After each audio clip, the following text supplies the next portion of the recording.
kita kan belum pernah nih ngebahas SUV yang ada di Indonesia, terutama LSUV. Cuman kalau gue ingetin sekitar tahun 2013-an, 2014-an itu kan kita kenal SUV yang ada istilahnya ya, yang ada kondenya itu tuh cuman Rush sama Terios. Tapi tahu nggak, ternyata Ford ini juga ngeluarin namanya Ford EcoSport. Lihat di sini.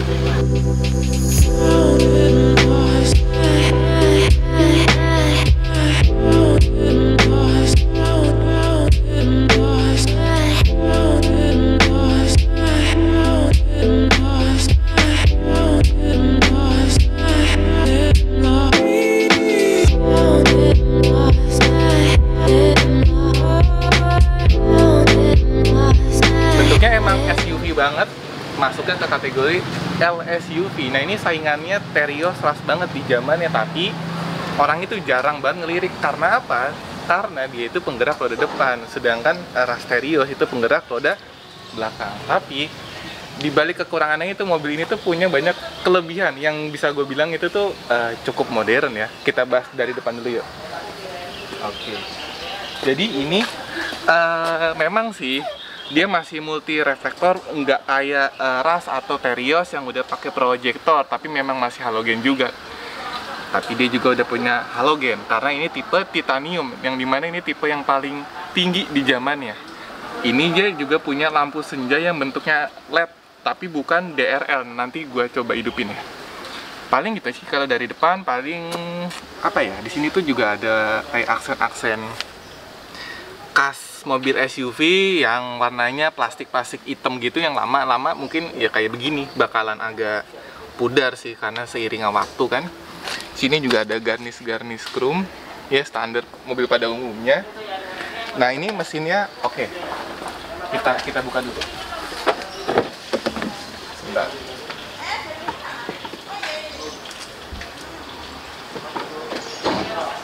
Yuk kita intip dulu.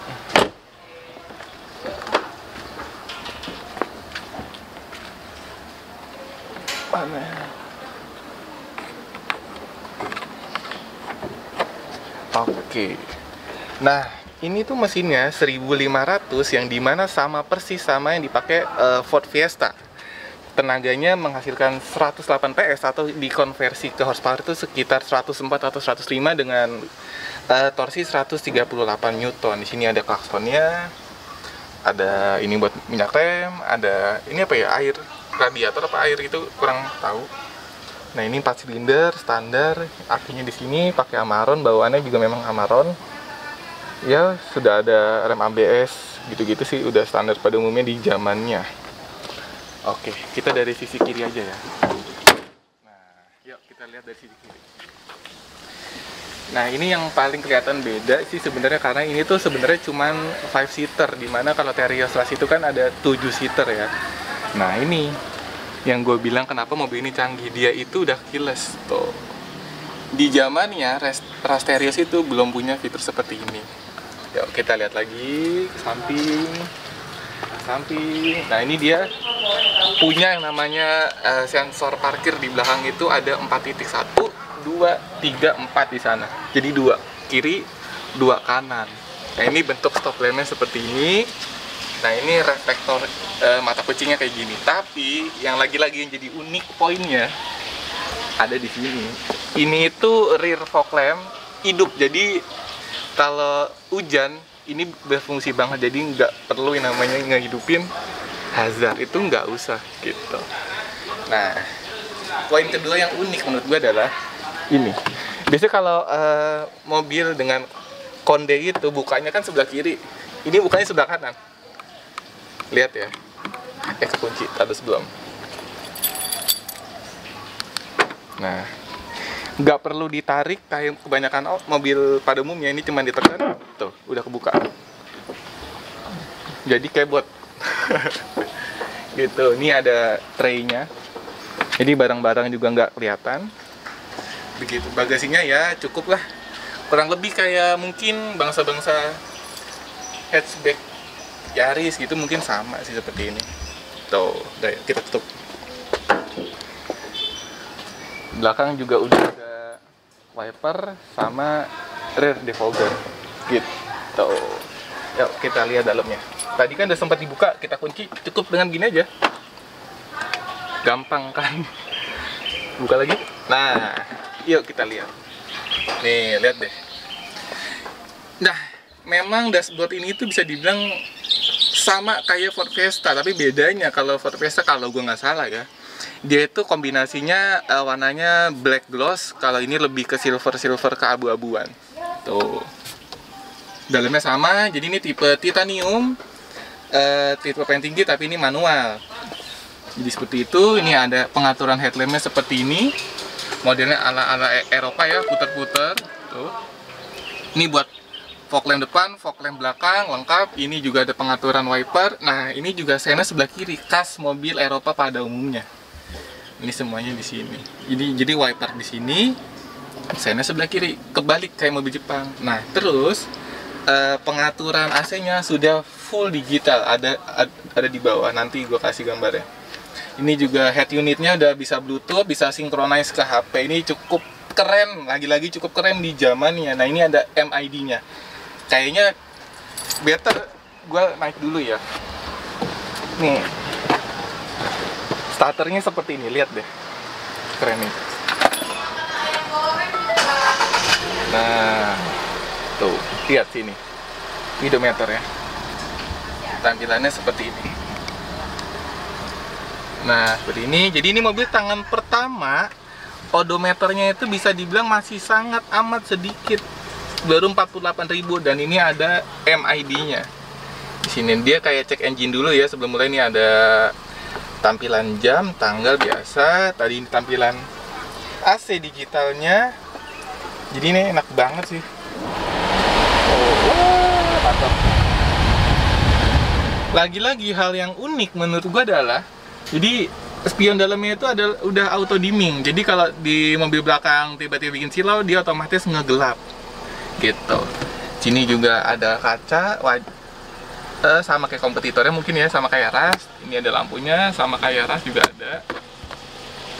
Ini buat pengaturan, ini buat naruh kacamata. Ini tadi buat cermin, tapi di posisi driver nggak ada lampu, nggak apa-apa. Udah begitu aja nih layoutnya. Nah, ini joknya juga kulit ya, kulit bawaan pabrik, mungkin bukan kulit asli tapi sintetis, cukup enak bahannya.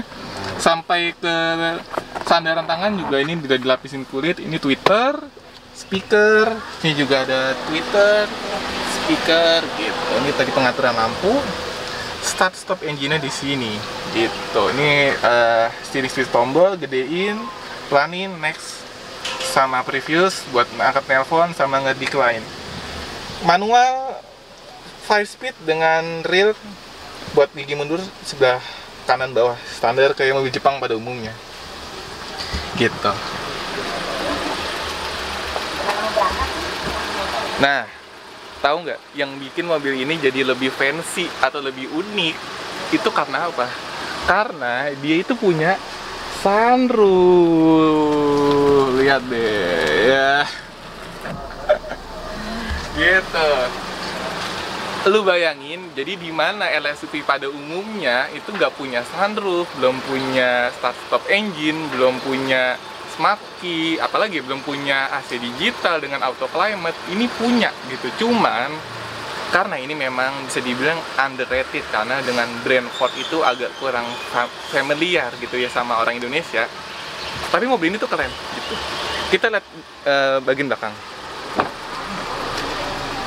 Bagian belakang seperti ini, tuh joknya juga udah kulit. Tadi yang gue bilang atasnya udah pakai sunroof, keren sih gitu. Belakang juga standar ya, speaker 2 di pintu. Oh iya, yang satu lagi yang bikin gue suka tuh adalah, walaupun ini juga nggak luas-luas amat sih ya, untuk headroom juga gue tinggi 175 itu bisa dibilang mentok sih. Ya, mentok-mentok sisa-sisa dikit. Tapi untuk bentuk sanggahan kaki itu enak, karena dia punya jok itu yang cenderung tinggi. Jadi dia bisa ngenopang kaki itu bener-bener proper gitu. Walaupun ya legroom cukup lah gitu, cuman enak-enak aja. Oh iya, satu lagi. Di jok depan itu dia punya yang namanya armrest. Lihat deh. Nih. Tuh, punya armrest. Apa, walaupun cuma sebelah kanan. Begitu saja. Kita tutup lagi santusnya ya. Sunroofnya juga nutup simple, begini aja sih, langsung tutup. Nah, kita tutup lagi. Oh iya, nih, yang tadi soal lampu kita bakal hidupin. Ini lampu senja, lampu gede. Nah, ini udah ada fitur namanya auto headlamp on. Jadi ketika cuaca udah mulai ngeredup, dia bakal otomatis nyala. Nah, ini fog lamp depan, fog lamp belakang. Kita lihat ya depan.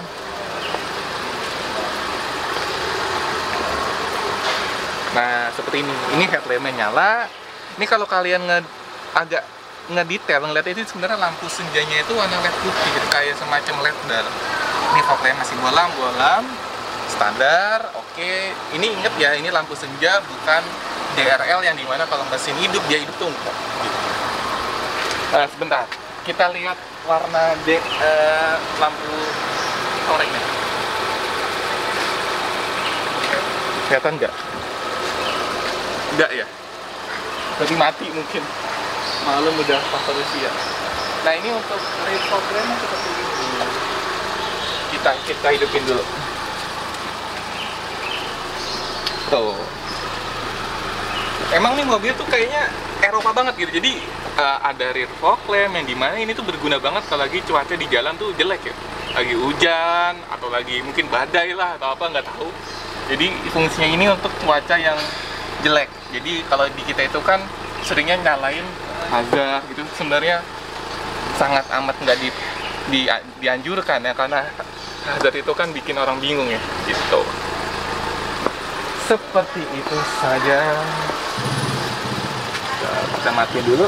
Set. Oh iya, di jok juga tadi bisa standar ya, recline, bisa adjuster naik turun, dan satu lagi seat beltnya udah ada pengatur ketinggian, jadi bisa ngikutin si drivernya tuh butuhnya tinggi apa, serendah apa. Di bagian pengemudi depan juga udah ada tuh, gitu. Sebenarnya ini mobil katanya ownernya tuh mau dijual katanya, tapi nggak tahu. Nanti kontaknya gue taruh, kalau semisal ada yang minat boleh lah komen di bawah atau langsung nge-WA nomor WA yang gue cantumin nanti di deskripsi ya. Jadi overall sebenarnya ini menurut opini pribadi ya, faktor utama karena mobil ini kurang laku, pertama karena brand. Mungkin orang Indonesia jadi ragu buat beli, dimana juga ATPM-nya di tahun 2016-an itu udah nggak ada di Indonesia. Jadi mungkin mereka mikir mau servis kemana nih, bingung kan. Bukan karena mobilnya jelek sih, sebenarnya kalau mobil jelek enggak juga, walaupun ini SUV bukan penggerak roda belakang pada umumnya yang terkenal tangguh segala medan, tapi mobil ini enak banget loh dipakai, enak banget buat di perkotaan, enak banget buat lo yang memang naik mobil itu buat enjoy gitu, bukan buat tempur, bukan buat naik-naik gunung, itu cuman top banget. Oh iya, gue lupa ngebahas, jadi spek bannya. Pelek ini ring 16 dengan ukuran ban 205, tebal 60, R16. Ini bannya Dunlop, masih tebal depan belakang. Dunlopnya Dunlop SP Touring. Udah, begitu aja. Jadi review kali ini begitu aja. Impresi menurut gue bagaimana sih Ford EcoSport, yang dimana dulu Stereo itu cukup laku di zamannya, tapi kok ini nggak laku, kenapa? Nah, mungkin dari opini gue itu bisa membantu kalian untuk berpikir, mobil ini layak nggak ya dipinang buat first car kalian di rumah. Entah kalian belum pernah punya mobil sebelumnya, pengen banget punya mobil yang agak tangguh tapi harganya juga cukup terjangkau. Ini jawabannya. Kali ini di range 100 jutaan sampai 140 jutaan tuh udah dapat. Kalau kalian nggak mau pegel, ini karena ini manual, ada varian Matic-nya, 4-speed Matic, gitu aja. Oke, sekian video kali ini. Kalau kalian suka video seperti ini, kalian bisa like, komen, atau subscribe video gua, karena bakal ada video-video selanjutnya atau video-video sebelumnya yang kalian bisa tonton. Terima kasih, dadah.